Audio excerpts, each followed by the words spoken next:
there, folks, this is Beyond the Sun, and this is a super heavy box. There's a lot in here. Really cool, a lot of dice that you use as well. You're not really rolling them though, you're just kind of using them in the different sides, which is fine, fine, but pretty cool game. What you're doing in this game is, let's see if it gives us a nice little description.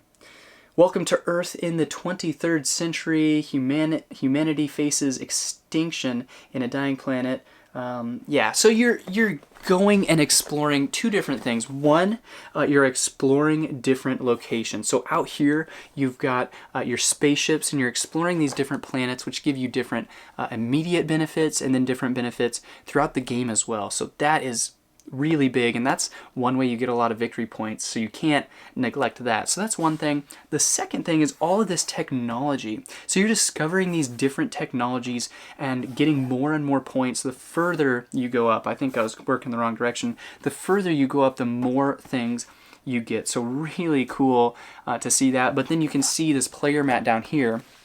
Everybody's their own player mat, and they are just moving different discs around as well. And when you move different discs, then when you take your income turn, which you take when you take at the end of your turn, when you take your income portion of your turn, you can get more coal, which you use a lot, or more population in these different things like that. So really straightforward and simple game once you get into it. There's a few different little pieces that are obviously fairly important, but it does explain a lot to you on the little player sheet right there that you get as well. But fairly straightforward. I think it's a really nice game to be able to look at those two things, and if you like space and kind of that adventure and future feel, definitely a really nice game right there. So that is Beyond the Sun.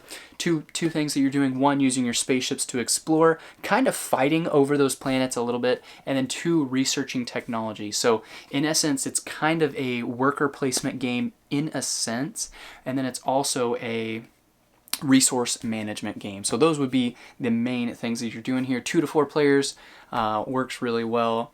I think it ended a little bit too quick for my likings, and it was a little hard to get to the 4th level of like unlocking those different technologies. That was kind of unfortunate. So I might put in some house rules for that kind of thing, but overall, really impressed with Beyond the Sun. So hopefully that gives you a nice little touch and a taste of what this is, what it does, and why it may or may not be right for you. Thanks.